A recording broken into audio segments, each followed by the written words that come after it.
Welcome back to my YouTube channel. I hope you guys are good. So friends, आज की जो हमारी video होने वाली है वो होने वाली है आपकी मैथ पेडागोजी को लेकर। तो मैथ पेडागोजी में जो आपके सीटेट एग्जाम में बार बार क्वेश्चन रिपीट हो रहे हैं और मोस्ट एक्सपेक्टेड क्वेश्चन जो आपको 20 अगस्त के एग्जाम में एज इट इज़ जो है वो देखने को मिलेंगे। सो फ्रेंड्स, इस वीडियो से आपके 3 से जो है वो 4 क्वेश्चन डेफिनेटली पूछे जाएंगे क्योंकि ये क्वेश्चन आपके बार बार रिपीट हो रहे हैं। सो फ्रेंड्स, अगर चैनल पर न्यू है, पहली बार आप वीडियो देख रहे हैं तो चैनल को सब्सक्राइब करना बिल्कुल ना भूलें और बेल आइकन को ऑन करके रखें ताकि अपकमिंग जो वीडियो जाएंगी उसकी नोटिफिकेशन आप लोगों तक तभी पहुंच पाएगी जब अपने बेल आइकन को प्रेस करके रखा होगा। तो सो फ्रेंड्स, वीडियो उन स्टूडेंट के लिए काफ़ी हेल्पफुल होने वाली है जिनका जो है मैथ सब्जेक्ट होगा या जो आपका 60 नंबर का पूछा जाएगा या फिर पीआरटी लेवल में आपका जो 30 मार्क्स का मैथ आता है जिसमें आपकी क्या होती है 15 मार्क्स की पेडागोजी पूछी जाती है। और सीटेट की पेडागोजी यूँ मान के चलो कि काफ़ी इजी होती है। मैथ पेडागोजी आपके फ्री के मार्क्स है तो आपको वीडियो को बिल्कुल भी स्किप नहीं करना है। आइए टाइम वेस्ट ना करते हुए हम क्वेश्चन नंबर 1 जो है वो करते हैं। क्वेश्चन नंबर जो 1 हमारा होने वाला है, which among the following is not a mathematically process, यानी कि आपको बताना है कि गणित की प्रक्रियाएं इनमें से कौन सी नहीं है। समस्याओं को सुलझाना, प्रॉब्लम सॉल्विंग, बिल्कुल प्रॉब्लम, मैथ का तो नाम ही जो है वो प्रॉब्लम सॉल्विंग जो है आपका, क्योंकि अगर आप सम सोल्व करेंगे तो यानी कि वो एक आपके सामने प्रॉब्लम है और उसको सोल्व करना ही जो है वो मैथमेटिक प्रोसेस कहलाता है। नेक्स्ट, विजुअलाइजेशन, चीज़ों को विजुअलाइज करना या फिर उनको रिप्रेजेंट करना, यानी कि किसी चीज़ का प्रतिनिधित्व करना या फिर अडेप्टेशन। तो हाँ, जो मैथ की जो प्रोसेस है फ्रेंड्स वो अडेप्टेशन, किसी चीज़ का अनुकूलन करना, समायोजन करना जो है वो आपका मैथ जो है वो नहीं हो सकता, यानी कि एक मैथमेटिकली प्रोसेस चीज़ को नहीं कहा जा सकता। नेक्स्ट जो हमारा क्वेश्चन सेकंड होने वाला है कि विच of the following process is least appropriate for doing mathematics, यानी कि निम्नलिखित में से कौन सी जो प्रक्रिया है जो गणित करने के लिए यानी कि मैथमेटिक्स सोल्व करने के लिए सबसे कम जो है वो उपयोगी है। लीस्ट का मतलब सबसे कम उपयोगी मानी गई है। तो नेक्स्ट है एक्सप्लोरेशन, यानी अन्वेषण करना। अन्वेषण का मतलब क्या होता है, खोज करना। तो क्या है, खोज करना जो है हमारा, खोज मैथमेटिक्स में क्या होती है, खोज करना। या फिर नेक्स्ट है फॉर्मुलाइजेशन, यानी कि निरूपण करना किसी चीज़ को।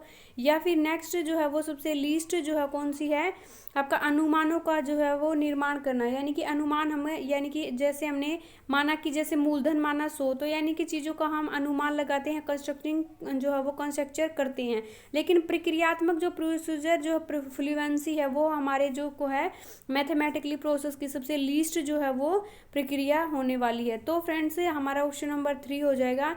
नेक्स्ट जो हमारा क्वेश्चन होने वाला है, which of the following is not true about the nature of concept in mathematics, यानी कि गणित में जो अवधारणाओं की प्रकृति है, यानी कि concept of nature of concept, जो मैथ की जो नेचर होती है, प्रकृति होती है, उसके बारे में निम्नलिखित में से कौन सा जो कथन है वो सत्य नहीं है। प्रकृति में क्या होता है, आपका सार होता है, यानी कि आपका जो है एब्स्ट्रैक्ट इज नेचर, यानी कि प्रकृति में सार होता है। नेक्स्ट आपका है प्रकृति में जो है पदानुक्रमित, यानी कि जो है वो क्या होती है स्टेप बाय स्टेप जो है पद अलग अलग जो है स्टेप होते हैं। नेक्स्ट प्रकृति में लॉजिकल इन नेचर, मैथ की जो प्रकृति होती है वो लॉजिक होती है, या मैथ जो है वो पूरा आपका फैक्ट बेस होता है, लॉजिकल बेस्ड होता है। प्रकृति में कॉन्क्रीट, यानी कि जो है वो मूर्तता, यानी कि जो कॉन्क्रीट क्या होती है, जो चीज़ें आपके लोगों के सामने होती हैं वो चीज़ें आपको देखने को मिलती नहीं है, क्योंकि मैथ जो है वो एक ऐसी प्रॉब्लम है जिसको हम क्या करते हैं, सोल्व करते हैं मान कर, यानी कि विजुअलाइजेशन कल्पना करके जो है वो करते हैं। तो फ्रेंड्स, ये आपका यूँ मान के चलो कि इसकी प्रकृति जो है में सार होता है, पदानुकृति स्टेप बाय स्टेप चलती है, यानी पहले हमने माना एक्स, फिर जो हमने फॉर्मूला पुट किया, फिर उसको उसमें पुट किया, तो ऐसे जो है वो अलग अलग स्टेप बाय स्टेप चलती है, लॉजिकल होती है। तो हमारा राइट ऑप्शन हो जाएगा फ्रेंड्स ऑप्शन नंबर 4। नेक्स्ट जो हमारा क्वेश्चन होने वाला है वो होने वाला है कि विच of the following is not true about nature of concept in mathematics, यानी कि मैथ की जो अवधारणा, यानी कि गणित की जो अवधारणाओं की प्रकृति के बारे में से कौन सा कथन जो है विच इज नॉट ट्रू, आपको बताना है कि कौन सा जो वो सत्य नहीं है। तो मैथ की जो प्रवृत्ति होती है, जो प्रकृति होती है, जो मैथ की नेचर होती है वो कैसी होती है फ्रेंड्स, कि mathematically concept are abstract in nature, यानी कि इसकी प्रकृति जो है वो क्या होती है, अमूर्त होती है। क्या होती है, अमूर्त होती है, यानी कि ये हमारे सामने जो है एज इट इज़ जो है वो चीज़ हमारे सामने दिखाई नहीं रहती, जिसको हम टच नहीं कर सकते, जो है हम उसको सिर्फ महसूस कर सकते हैं, यानी कि एब्स्ट्रैक्ट होती है, ये एक सिर्फ कल्पना मात्र होती है। नेक्स्ट है कि गणित की जो अवधारणाओं को रेखीय रूप से व्यवस्थित किया जा सकता है, या इन mathematics concept are linear arrange, यानी कि इनको एक रेखा में जो है वो व्यवस्थित किया जा सकता है। या फिर नेक्स्ट जो हमारा ऑप्शन होने वाला है, मैथमेटिकली कॉन्सेप्ट आर लॉजिकल, यानी कि गणित की जो प्रकृति होती है वो कैसी होती है, आपकी तर्क बेस होती है, लॉजिकल बेस होती है। और नेक्स्ट आपका ऑप्शन हो जाएगा, in mathematically concept are based on deductive, जो आपकी रीजनिंग होती है उसके ऊपर, यानी कि जो निगमनात्मक जो चिंतन होता है उसके ऊपर जो है वो बेस होती है। तो हमने पूछा है कि नहीं है, विच इज़ नॉट ट्रू। तो जो मैथमेटिक्स की जो है अवधारणाएं होती हैं, मैथ के जो कॉन्सेप्ट होते हैं वो लीनियरली अरेंज्ड नहीं होती।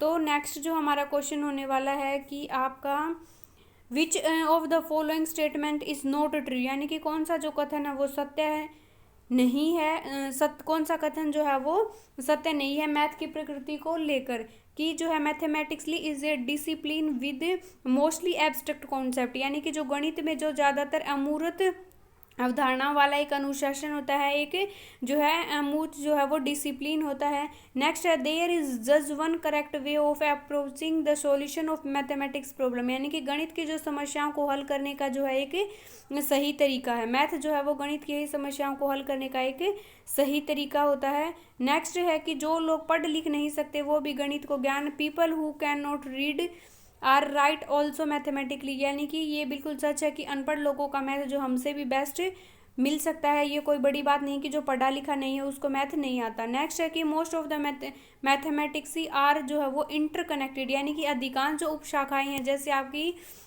जो मैथ है एक दूसरे के जो वो चैप्टर हैं वो इंटरकनेक्टेड होते हैं, यानी कि अगर आपको जो है वो क्या नहीं आएगा, जोड़ घटाई नहीं आएगी तो आगे आप जो है वो साधारण ब्याज परसेंटेज वगैरह जो है वो नहीं कर सकते। तो हमारा राइट ऑप्शन हो जाएगा which is not true.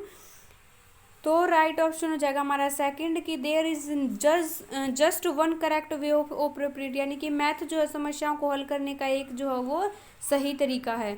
Next जो हमारा क्वेश्चन होने वाला है वो होने वाला है, which of the following is not an appropriate reason for fear of mathematics, यानी कि निम्नलिखित में से कौन सा गणित के डरने का जो कारण है वो उचित कारण नहीं है।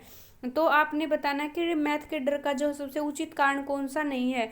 कॉम्युलेटिव नेचर ऑफ मैथमेटिक्स की जो है संचयी जो प्रवृत्ति होती है उससे उनकी वजह से जो है वो बच्चों को मैथ से डर लगता है, या फिर जो आपकी सिंबॉलिक लैंग्वेज ऑफ मैथमेटिक्स, यानी कि जो प्रतीकात्मक, यानी कि सिंबॉलिक जो प्रतीकात्मक जो भाषा होती है गणित की वो बच्चों को डरने के लिए उपयुक्त नहीं है, या फिर आप है का method of assessment and language used in text book, यानी कि मूल्यांकन के तरीके और जो पाठ्य पुस्तक में प्रयुक्त भाषाएं होती हैं वो बच्चों को मैथ से डराती हैं, या फिर नेक्स्ट की आपकी मैथमेटिकली इनएबिलिटी ऑफ लर्नर, यानी कि गणित जो शिक्षार्थियों की गणितीय अक्षमताएं होती हैं वो बच्चों को डराने के लिए एक उपयुक्त नहीं है।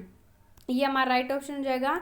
नेक्स्ट है, which among the following are correct with respect of nature mathematics, यानी कि गणित की जो प्रकृति होती है, गणित की जो मैथमेटिक्स का जो नेचर होता है, निम्नलिखित में से कौन सा सही है। गणित की अपनी भाषा होती है, मैथमेटिक्स ही हैज़ इट्स आउन लैंग्वेज, यानी कि खुद की उनकी एक